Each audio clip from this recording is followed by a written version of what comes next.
CMA intermediate financial accounting एक ऐसा subject जो बच्चा पहले से कहीं ना कहीं कुछ ना कुछ बेसिक्स इसका पढ़ के आता है। उसके बाद भी ग्रुप वन में एक लौता ऐसा सब्जेक्ट है, बेसिक्स क्लियर होने के बाद भी, 11 12 पढ़ने के बाद भी, ग्रेजुएशन पढ़ने के बाद भी एक लौता ऐसा सब्जेक्ट है जो सबसे ज्यादा तंग आपको एग्जाम में करता है। जून तक आते आते बच्चा बोलता है, दिसंबर तक आते आते बोलता है, सर रिवीजन कैसे स्टार्ट करें? रिवीजन छोड़ो, चैप्टर्स हमारे इतने सारे बच्चे में, कुछ आप ऐसा एनालिसिस दे दो, कुछ आप वो टॉपिक्स बता दो जो हम पढ़ के चले जाएं, पास हो जाएं। ऐसा क्यों होता है?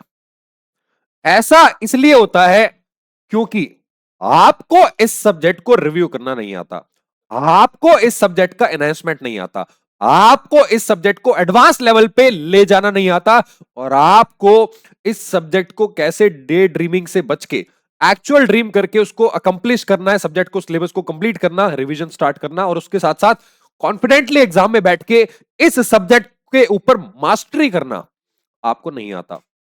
अभी मैंने ना 4 वर्ड्स यूज किए हैं यहां पे, रीड, एनहांसमेंट, एडवांस और आपका ड्रीमिंग।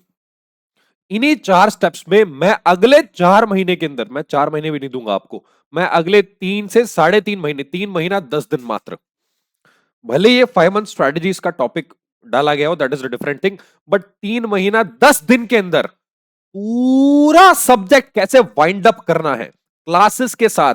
आप कोई से भी लेक्चर देख रहे हो, किसी भी फैकल्टी से पढ़ रहे हो, उससे कोई फर्क नहीं पड़ता।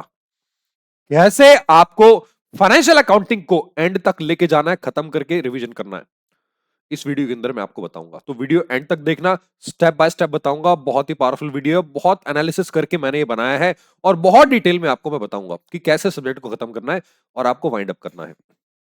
आ जाओ, शुरू करते हैं बिना किसी देरी के। सबसे पहले बिना टाइम वेस्ट किए आते हैं आपके 4 मंथ स्ट्रेटेजी पे। सर 5 मंथ नहीं है क्या? 5th मंथ में रिवीजन होगा, रिवीजन का वीडियो अलग से लाऊंगा। तो यहां पे सबसे पहले आपको क्या करना है, अपने सिलेबस को 4 पार्ट्स में डिवाइड कर लेना है। ठीक है, मैंने यहां पे इसका एक छोटा सा कॉन्सेप्ट बिल्ड किया, दैट इज रीड, READ। अब यहां पे आर का मतलब होता है पहला महीना रिव्यू का है, लेकिन रिव्यू का मतलब ये नहीं है कि आपकी स्टडी स्टार्ट नहीं होगी। दूसरा महीना एनहांसमेंट का, यानी कि सिलेबस को और आगे ले जाने का, 50% सिलेबस यहां पे कंप्लीट हो जाएगा आपका दूसरे महीने में। और ये महीने कौन से है मैं आपको लिख के बता देता हूं बच्चे। जो फर्स्ट मंथ है दैट विल बी आपका फेब्रुअरी। ठीक है, मैं मानता हूं कि मेरे बर्थडे वाले दिन से, यानी कि 1 फेब से आपकी स्टडी स्टार्ट होने वाली है, और जो मार्च का महीना आएगा आपका 50%, 55 प्लस मार्क्स आपके पक्के हो चुके होंगे। सर मात्र 2 महीने में? यस, 2 महीने में। कैसे बताऊंगा आगे। फिर आपको एडवांस लेवल पे लेके चलना है। यहां पे बच्चे 90% सिलेबस आपका वाइंड अप, मतलब अगर 90 नहीं भी हुआ तो 85% सिलेबस आपका यहां पे वाइंड अप हो जाएगा। ठीक है, ये कौन सा महीना है बच्चे? अप्रैल का। और कुछ बच्चे जो पहले से पढ़ चुके हैं कुछ चैप्टर्स, बच्चे यहां पे 100% सिलेबस आपका वाइंड अप हो जाएगा, गारंटीड है, गारंटी। अगर आप 2-3 चैप्टर कर चुके हो ना, मान लो आपने फाइनल अकाउंट्स कर लिया, बेटे आप यहीं पे सिलेबस वाइंड अप कर सकते हो, अप्रैल तक रिवीजन भी स्टार्ट कर सकते हो अप्रैल से। कैसे बताऊंगा आगे जाके। ठीक है, और आखिरी में आपका, आखिरी के आपके जो मई वाला महीना है, क्योंकि जून से आपके एग्जाम होते हैं, 10 मई के जो 10 दिन मैं यहां पे लूंगा, मात्र 10 दिन। ठीक है, यहां पे आपको सिलेबस वाइंड अप करके किसी भी हाल में रिवीजन स्टार्ट करना है। ये मैंने पूरा बफर लिया, बफर मतलब एक होता है ना, प्रोविजन बना दिया, प्रोविजन फॉर डाउटफुल डेट्स। मैंने बहुत बफर लिया है आपको रिलैक्स होके पढ़ने का, बहुत मात्र 2 से 3 घंटे आपको देने हैं, बस इतना ही। सिलेबस वाइंड अप, कोई सी कितने भी घंटे की क्लासेस हो, कोई फर्क नहीं पड़ता। तो सबसे पहले आ जाओ मेरे पास मंथ 1 पे। पहले महीने आपको क्या करना है बच्चे? पहला महीना है सबसे पहले रिव्यू का। हम ये बात जानते हैं कि आपका जो सिलेबस है बच्चे, वो 6 से 7 मॉड्यूल्स में डिवाइडेड है। पहला मॉड्यूल होता है आपका फंडामेंटल्स का, जिसमें बेसिक्स वाले चैप्टर्स हैं, bank reconciliation statement, rectification of errors, basic fundamentals, capital and revenue transactions. ठीक है, और वो क्या होता है उसमें, अकाउंटिंग प्रिंसिपल्स। पक्का 7 मार्क्स का क्वेश्चन फिक्स्ड है, इस बार भी आया था उसका बैंक रिकंसिलिएशन स्टेटमेंट। तो आप सोचो ये यहां से क्वेश्चन बनता ही बनता है। ठीक है, मॉड्यूल 1। फिर मॉड्यूल बी में special transaction, joint venture, consignment और आपका bills of exchange. Final accounts में आप जानते हो 3 चैप्टर्स होते हैं, final accounts of sole proprietorship, और फाइनल अकाउंट्स ऑफ एनपीओ, और फिर आपका सिंगल एंट्री सिस्टम, जिसको हम इनकम्प्लीट रिकॉर्ड्स भी कहते हैं। इसके बाद पार्टनरशिप आती है। पार्टनरशिप में बहुत सारे चैप्टर, सबसे बड़ा चैप्टर पार्टनरशिप है। मिसलेनियस के अंदर आपके lease, branch, departmental, hire purchase, insurance claim, ये सब है। और आखिरी में आपके अकाउंटिंग स्टैंडर्ड्स। ये आपका पूरा सिलेबस है। अब आपने क्या किया, इसको रिव्यू कर लिया। रिव्यू मैं करवा रहा हूं, आपको नहीं करना। ठीक है बच्चे, पहले महीने में आपको क्या करना है, पहले महीने में आपको ना 20 + 10% सिलेबस वाइंड अप करना है। सर 20 + 10 ये कैसे होगा? आपको बेटे सबसे पहले उठाना है फाइनल अकाउंट्स। आपकी चॉइस, आप पार्टनरशिप उठा सकते हो, बट मेरा रेकमेंडेशन रहेगा कि अगर आपके बेसिक्स क्लियर हैं तो please go for final accounts. 14 marks अपने फिक्स कर दो। इसकी 20% की वेटेज इंस्टीट्यूट ने आपको दी है। और यहां पे मैं लिख देता हूं फाइनल अकाउंट्स वाला चैप्टर, जिसमें तीनों चैप्टर्स हैं। खाली final accounts of sole proprietorship नहीं, इसमें तीनों final accounts of sole, NPO और सिंगल एंट्री, तीनों पूरे मॉड्यूल की बात कर रहा हूं, मॉड्यूल सी की। ठीक है, और साथ में आपको उठाना है बच्चे फंडामेंटल्स। सर लेकिन ये तो बताओ कैसे कैसे उठाना है और कितने घंटे की स्टडी करनी है, बताता हूं। बच्चे मेरे जो क्लासेस हैं, मेरी जो पर्सनल क्लासेस हैं, वहां पे ना फाइनल अकाउंट्स के मैं आपको लेक्चर्स बताता हूं। जैसे मेरे पास फाइनल अकाउंट्स में जो लेक्चर्स हैं, वो हैं, कितने हैं चेक कर लेते। तो अभी मैंने यहां पे चेक किया, मेरे पास 8 लेक्चर फाइनल अकाउंट्स के हैं, 8 लेक्चर एनपीओ के हैं। अरे हाँ, 8 लेक्चर एनपीओ के हैं। ठीक है, एनपीओ के भी 8 लेक्चर हैं, और मेरे पास सिंगल एंट्री के भी 8 लेक्चर हैं। ठीक है, अब यहां पे टोटल लेक्चर होते हैं 24। मान लो एक लेक्चर मैंने यहां पे प्रैक्टिस सेशन में और डाल दिया, तो 25 लेक्चर्स। ठीक है बच्चे, फंडामेंटल्स में भी मेरे पास 25 लेक्चर्स हैं, क्योंकि इसमें बहुत सारे चैप्टर हैं, कुछ छोटी छोटी क्लासेस भी हैं। ऑन एन एवरेज क्लासेस 1.5 घंटे की होती हैं, बट फंडामेंटल्स में कुछ छोटी छोटी क्लास भी हैं। तो आपको क्या करना है, पूरा फंडामेंटल अभी नहीं उठाना है। मैं यहां पे क्या कर रहा हूं, फंडामेंटल में ना मात्र मान लेते हैं 15 क्लास उठाता हूं, शॉर्ट वाली। तो टोटल कितने लेक्चर्स हो गए, 40 लेक्चर्स। ठीक है, और 40 लेक्चर्स, 1.5 घंटे का एक लेक्चर है, तो 60 घंटे के लेक्चर्स यहां पे हो गए। ठीक है, 60 आवर्स। अब यूजुअली बच्चा क्या करता है, कभी भी 1x पे क्लास नहीं देखता, नॉर्मल स्पीड पे उसको नींद आती है। बच्चों को आदत होती है 1.5x पे देखने की। तो बच्चे, अगर मैं यहां पे आपके आवर्स निकाल देता हूं ना, मतलब कितने घंटे आपको क्लासेस में देने हैं, 60 को आप 1.5 से डिवाइड करोगे, तो ये अगेन 40 नंबर ऑफ लेक्चर ही आएंगे। मतलब 40 घंटे आपको स्टडी करनी है। ठीक है, 40 घंटे की स्टडी आपको जो है करनी है।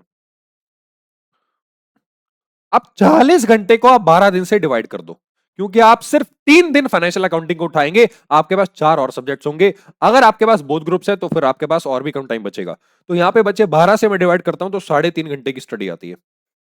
ठीक है, अगर मैं इसको 12 से डिवाइड कर दूं तो 3.5 आवर्स आपको एक दिन में इसको देने हैं। 2 लेक्चर देख लो, 2 से 3 लेक्चर, 4 लेक्चर भी देख लोगे छोटे छोटे, तो भी आपका यहां पे काम बन जाएगा। मात्र 3.5 घंटे, हफ्ते में 3 दिन और पूरे महीने में 4 हफ्ते। ठीक है, 3.5 घंटे की स्टडी आपको यहां पे करनी है मात्र। अब अगर आप इतना कर लेते हो, फाइनल अकाउंट्स 20% कंप्लीट, फंडामेंटल्स आधा या उससे ज्यादा कंप्लीट। हाँ, जो बाकी 15 लेक्चर मैं बता रहा हूं ना, वो उसमें 1-2 चैप्टर बड़े आप शामिल कर लो, रेक्टिफिकेशन या फिर बैंक रिकंसिलिएशन। तो आपने क्या किया, पहले महीने कम पुश देना है, सिर्फ फाइनल अकाउंट्स एंड फंडामेंटल्स पे फोकस करना है। अब यहां पे जब आप नेक्स्ट मंथ पे जंप करोगे बच्चे, यहां पे आपने रिव्यू कर लिया और स्टार्टिंग कर दी अपने सिलेबस की, फाइनल अकाउंट्स और फंडामेंटल। अब आप क्या करेंगे, जंप करेंगे दूसरे महीने पे। बच्चे, दूसरे महीने में आप जैसे ही जंप करोगे, आप क्या करोगे, आप चेक करोगे कि फाइनल अकाउंट्स आपका कंप्लीट हो चुका है और फंडामेंटल्स के 10 लेक्चर कंप्लीट हो चुके हैं। और अब आपको क्या करना है, बचे हुए फंडामेंटल के जो लेक्चर्स है, 10 से 15 लेक्चर जो भी होंगे, साथ में आपको उठानी है पार्टनरशिप। क्योंकि अकेले पार्टनरशिप और फाइनल अकाउंट्स 20-20 की वेटेज रखते हैं। और एग्जाम में डेफिनेटली 14 मार्क्स के 2 क्वेश्चन तो इन दोनों में से है ही फिक्स। उसके अलावा एमसीक्यू में भी 5 से 6 क्वेश्चन दोनों चैप्टर से बन जाते हैं। और फंडामेंटल अगर आप इसमें मिला दो बच्चे, यहीं पे आपके टोटल 55 to 60 मार्क्स कवर हो गए मात्र 2 महीने में। हाँ, एक चीज ध्यान रखना, मैं पार्टनरशिप की कैलकुलेशन बता देता हूं। बच्चे, पार्टनरशिप में ना मेरे पास 26 लेक्चर्स हैं, और 26 लेक्चर्स में मैं आपको बता दूं लाइव क्लास भी चल रही है अभी। ठीक है, जहां पे पार्टनरशिप को री री री रिकॉर्ड किया जा रहा है, और उसके अंदर पूरा पार्टनरशिप लाइव कराया जाएगा। ठीक है, अभी 21 जैन से ही लाइव स्टार्ट हो जाएगा। राइट, तो अगर आप इसको ज्वाइन करना चाहते हैं तो आप हमारी टीम को कांटेक्ट कर सकते हैं, या फिर हमारी वेबसाइट को विजिट कर सकते हैं, cmsrthi.com। ठीक है सर, और कौन सी लाइव क्लासेस होंगी? बच्चे, बहुत सारे चैप्टर लाइव चल रहे हैं। हाँ, ऑब्वियसली कुछ आपको रिकॉर्डेड मिल जाएगा, कुछ लाइव में कवर होगा। ठीक है। तो बाकी लय वाला पार्ट जो है वो अप्रैल में ही, अप्रैल से पहले मार्च में ही वाइंड अप हो जाएगा, और फिर आप रिवीजन भी स्टार्ट कर सकते हैं अपना अप्रैल में ही। बट वो बात की बात है, पहले सिलेबस कंप्लीट करते हैं, ठीक है। तो यहां पे 26 लेक्चर पार्टनरशिप के 10 या 15 आपने फंडामेंटल उठा लिए। अगेन यहां पे भी एवरेज आ रहा है 3 घंटे की स्टडी। तो आपको क्या करना है, बहुत प्यार से सिलेबस खत्म करना है, बस कंसिस्टेंसी दिखानी है अपने हर 3 दिन के लेक्चर्स में। हफ्ते में 3 दिन पढ़ना है, कम से कम 3.5 घंटे। और यहां पे आप क्या करोगे, 2 महीने बाद देखोगे 55 to 60% सिलेबस वाइंड अप हो चुका है। बट आपके दिमाग में ना कंफ्यूजन रहेगा कि सर आपने तो बताया था हमारे पास जो मॉड्यूल्स हैं, कहां गया, हमारे पास जो मॉड्यूल्स हैं वो तो बहुत सारे हैं। जैसे ये हमारे पास अभी स्पेशल ट्रांजैक्शन भी बचा हुआ है, मिसलेनियस में lease, branch, departmental, hire purchase, insurance claim भी, अकाउंटिंग स्टैंडर्ड बहुत सारे हैं, ये कैसे कवर होगा। तो बचे 3 ही तो बचे हैं। अरे आपने फंडामेंटल कर लिया, फाइनल अकाउंट कर लिया, पार्टनरशिप कर लिया, अब आपके पास क्या बचा, स्पेशल, मिसलेनियस और अकाउंटिंग स्टैंडर्ड। 3 ही आपके पास मॉड्यूल्स बचे हैं, आपको बात को समझना है यार।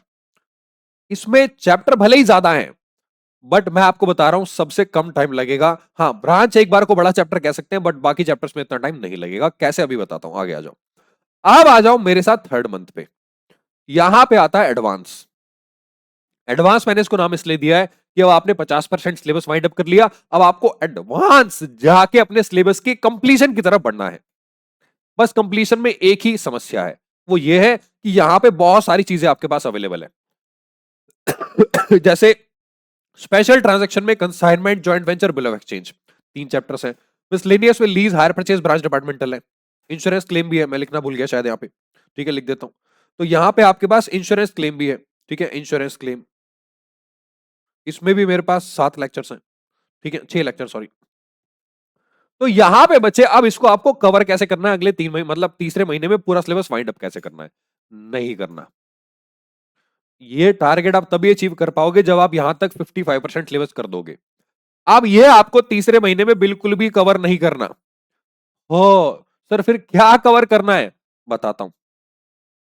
बच्चे यहां पे आप कोई भी 2 चैप्टर्स उठा लो, 2 यूनिट्स इंक्लूडिंग अकाउंटिंग स्टैंडर्ड। अगर आपने स्पेशल ट्रांजैक्शन उठाया, साथ में अकाउंटिंग स्टैंडर्ड करने हैं। अगर आपने मिसलेनियस उठाया, तो आपने अकाउंटिंग स्टैंडर्ड साथ में करने हैं। बस यहां पे ना, यहां पे एक समस्या आएगी, ये जो मिसलेनियस वाला पार्ट है ये ज्यादा बड़ा है, क्योंकि इसमें ब्रांच अकाउंटिंग अकेला चैप्टर बहुत बड़ा है, 12 लेक्चर्स हैं, और इसमें कंसाइनमेंट चैप्टर बड़ा है।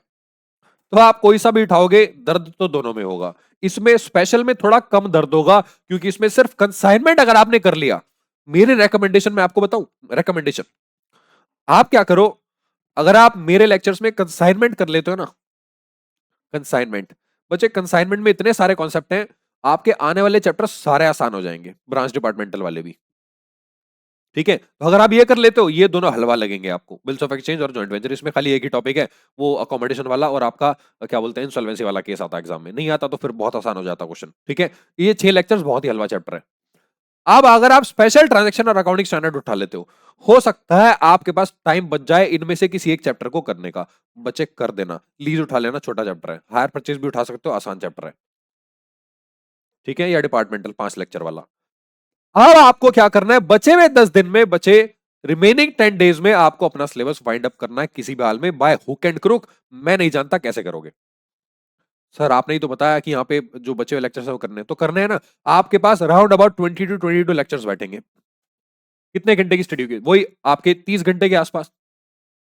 अब 30 घंटे अगर आप एक साथ दिन में कवर नहीं कर सकते, 10 दिन में कवर नहीं कर सकते 3 घंटे पढ़ के, तो फिर सीएमए इंटरमीडिएट में आने का कोई फायदा ही नहीं हुआ, अगर आप इतना स्ट्रेच नहीं कर पा रहे हो तो, ठीक है। तो किसी भी 10 से 12 दिन में आपको 10 मई या 12 मई तक सिलेबस वाइंड अप कर देना है, और उसी के बाद आपको स्टार्ट करना है अपना रिवीजन, ठीक है। तो this is how you are going to end your syllabus.